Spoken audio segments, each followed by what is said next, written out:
tadi ada usulan untuk buat terowongan dari Masjid Istiqlal ke Katedral.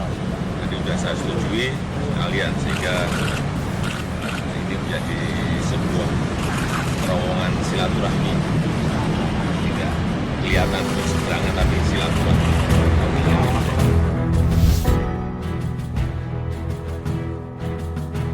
Menanti terowongan silaturahmi Istiqlal Katedral 30 miliar rupiah dibuka. Kementerian PUPR telah merampungkan konstruksi terowongan silaturahmi. Terowongan yang menghubungkan Masjid Istiqlal dengan Gereja Katedral Jakarta tersebut memiliki sejumlah fasilitas yang siap digunakan masyarakat. Istana menjelaskan tujuan rencana dibuat terowongan silaturahmi yang menghubungkan Masjid Istiqlal dengan Gereja Katedral. Tenaga ahli utama KSP Kedeputian Komunikasi Politik Doni Gahral menjelaskan untuk sisi fungsionalnya, terowongan itu untuk mobilisasi jemaah dari Istiqlal ke Katedral atau sebaliknya. Jadi sebenarnya terowongan itu sudah dipikirkan oleh kedua pengurus rumah ibadah masing-masing, baik pengurus Istiqlal maupun pengurus Katedral. Karena memang ada kebutuhan supaya setiap kali parkiran Istiqlal dipakai atau parkiran Katedral dipakai, itu lalu lalang umat baik yang di Katedral Istiqlal tidak terhambat atau lebih lancar. Karena kalau misalnya dipakai di Istiqlal untuk nyebrang ke Katedral dengan rombongan jalan jadi macet, itu kebutuhan fungsionalnya. Namun terlepas dari itu, Jokowi ingin menarasikan pesan toleransi melalui terowongan silaturahmi. Dia mengatakan terowongan merupakan simbol penghubung antar dua lokasi. Kalau selama ini menyeberang itu sepertinya ada dua yang berseberangan, tapi dengan melalui terowongan mereka terhubung satu sama lain. Terhubung bukan semata-mata fisik, tetapi juga hati, pikiran, sikap. Itu yang dilakukan Pak Jokowi, sehingga orang bisa melihat sebagai satu representasi dari nilai-nilai kerukunan, toleransi, dan kebersamaan. Lantas, kapan terowongan tersebut dibuka untuk umum? Berikut rangkumannya. Pertama, terowongan silaturahmi dibangun dengan APBN sebesar 37,8 miliar rupiah. Direktur Jenderal Cipta Karya Kementerian PUPR Diana Kusumastuti mengatakan, pembangunan terowongan silaturahmi yang menyambungkan tempat parkir dengan kedua tempat peribadatan ini menghabiskan anggaran sebesar 37,8 miliar dari APBN. Pembangunannya dimulai pada 15 Desember 2020 dan selesai 100% pada 20 September 2021 sesuai target Kementerian PUPR. Kedua, fasilitas dan desain yang mendukung. Terowongan silaturahmi memiliki panjang tunnel 28,3 meter, tinggi 3 meter, lebar 4,1 meter dengan total luas terowongan area tunnel mencapai 136 meter persegi dan total luas shelter serta tunnel 226 meter persegi. Di dalam terowongan tersedia fasilitas tangga, lift untuk difabel, dan AC. Kemudian, terowongan silaturahmi juga berintegrasi dengan tempat parkir yang memiliki kapasitas menampung hingga 500 mobil. Diana menuturkan fasilitas tersebut dapat digunakan baik oleh jemaah Masjid Istiqlal maupun Gereja Katedral. Sementara itu, untuk arsitektur terowongan sendiri menggunakan gaya modern dengan dilapisi marmer dan bagian eksterior menggunakan material transparan, sehingga masyarakat dapat melihat bangunan Masjid Istiqlal dan Gereja Katedral Jakarta. Ketiga, akan diserahkan ke Kemenak. Sebelum dibuka untuk umum, pihaknya akan menyerahkan keputusan tersebut kepada Kementerian Agama dan Pemprov DKI Jakarta. Meskipun dari segi pembangunan sudah selesai, namun terowongan itu belum diresmikan. Hal ini akan diserahkan ke Kemenak dan juga ada dengan DKI Jakarta. Nanti segera mudah-mudahan dimanfaatkan. Kalau Kemenak oke, akan diserahkan ke Kemenak, ujar Diana saat kunjungannya ke terowongan silaturahmi di Masjid Istiqlal Jakarta Pusat. Keempat, alasan pembuatan terowongan silaturahmi. Pada dasarnya terowongan silaturahmi yang menyambungkan dua tempat ibadah ini untuk menciptakan rasa toleransi antar umat beragama. Selain itu, terowongan silaturahmi juga berfungsi sama seperti jembatan penyeberangan orang namun berada di bawah tanah. Pemerintah pun memiliki alasan tersendiri mengapa memilih terowongan ketimbang JPO. Diana mengatakan terowongan bawah tanah dipilih karena faktor keamanan dan keselamatan. Ini wilayah ring 1. Kalau jembatan ini sangat tinggi, nanti akan merusak lingkungan sekitar sini. Kalau hanya penataan kawasan biasa saja, sebelumnya tidak ada perubahan dan orang menyeberang pun penuh kekhawatiran. Orang ke basement juga butuh effort. Kalau ini terowongan, kita sediakan lift atau tangga.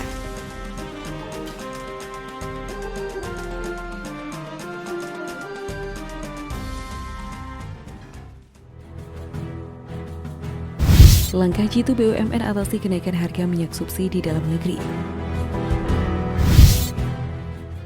Harga minyak dunia terus meningkat beberapa waktu belakangan ini. Hal ini pun berdampak pada harga BBM yang dijual oleh PT Pertamina. Fenomena komoditi super cycle menyebabkan harga komoditas naik. Misalnya kenaikan harga minyak sawit mentah membuat harga minyak goreng juga ikut naik. Kenaikan juga terjadi pada komoditas minyak bumi, namun harga bahan bakar minyak di Indonesia hingga saat ini masih belum naik. Soal harga jual BBM ke masyarakat, PT Pertamina diminta tetap memperhatikan daya beli masyarakat. Direktur Pembinaan Usaha Hilir Migas Kementerian ESDM Suryaningsih mengatakan harga Pertalite sebenarnya atau harga keekonomiannya telah mencapai Rp11.000 per liter. Namun Pertamina tetap menjual dengan harga Rp7.650 per liter. Begitu juga premium telah meningkat cukup tinggi yang seharusnya dijual di harga Rp9.000 per liter namun masih dijual Pertamina Rp6.450 per liter. Sedangkan tahun ini kuota penyaluran premium adalah 3,3 juta kiloliter. Sebagai konsekuensinya, pemerintah juga akan memberikan kompensasi kepada Pertamina agar perseroan tidak merugi, sedangkan untuk besaran kompensasinya saat ini masih dibahas. Suryaningsih mengatakan supaya tidak terjadi keresahan di masyarakat karena kenaikan harga yang tinggi, Pertamina sebagai BUMN diharapkan tetap mendukung kelancaran penyediaan dan pendistribusian BBM yang terjangkau. Pertamina tidak menaikkan harga agar tidak dibenci masyarakat yang masih kesulitan akibat pandemi. Namun konsekuensinya Pertamina harus menutupi selisih harga karena menjual Pertalite lebih rendah dari harga beli. Harga keekonomian bensin Pertalite dan premium saat ini jauh lebih tinggi dibandingkan harga jual ke masyarakat. Seperti diketahui, kini harga jual bensin premium di SPBU sebesar Rp6.450 per liter dan Pertalite sebesar Rp7.650 per liter.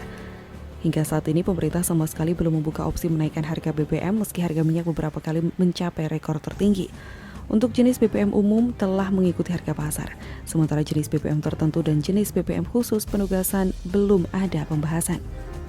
Perlu diketahui, pemerintah memberikan kompensasi kepada premium karena meski tak lagi disubsidi, namun karena Pertamina mendapatkan penugasan penjualan premium, maka pemerintah akan memberikan kompensasi. Sementara untuk Pertalite, karena bukan produk subsidi maupun penugasan, Pertamina biasanya tidak memberikan kompensasi apapun. Harga minyak dunia bergerak naik pada perdagangan pagi ini. Dalam sepekan terakhir, harga Brent membukukan kenaikan 1,68% dan Light Sweet terangkat 2,12%. Harga minyak pun terus mencatatkan kenaikan dalam 9 minggu terakhir. Harga minyak mentah dunia melanjutkan tren bullish yang terjadi dalam lebih dari 2 bulan terakhir. Pada perdagangan Selasa 26 Oktober, harga minyak mentah berjangka Brent untuk pengiriman Desember bertambah 46 sen menjadi $85,99 Amerika Serikat per barel di penutupan perdagangan. Namun di tengah sesi perdagangan harga minyak Brent sempat menembus level $86,70 AS per barel, level tertinggi sejak Oktober 2018. Sedangkan harga minyak mentah berjangka West Texas Intermediate AS untuk pengiriman Desember ditutup tidak pada level $83,76 AS per hari. Harga WTI di tengah perdagangan sempat mencapai $85,41 AS per barel, tertinggi sejak Oktober 2014. Goldman Sachs memperkirakan harga minyak mentah Brent akan mencapai $90 AS per barel di akhir tahun. Baiknya harga gas alam membuat permintaan minyak meningkat tajam hingga 1 juta barel per hari. Kenaikan harga minyak juga disebabkan kekhawatiran pasar atas berkurangnya pasokan batu bara dan gas di Cina, India, dan Eropa, sehingga mendorong peralihan bahan bakar ke solar dan bensin lainnya untuk pembangkit listrik.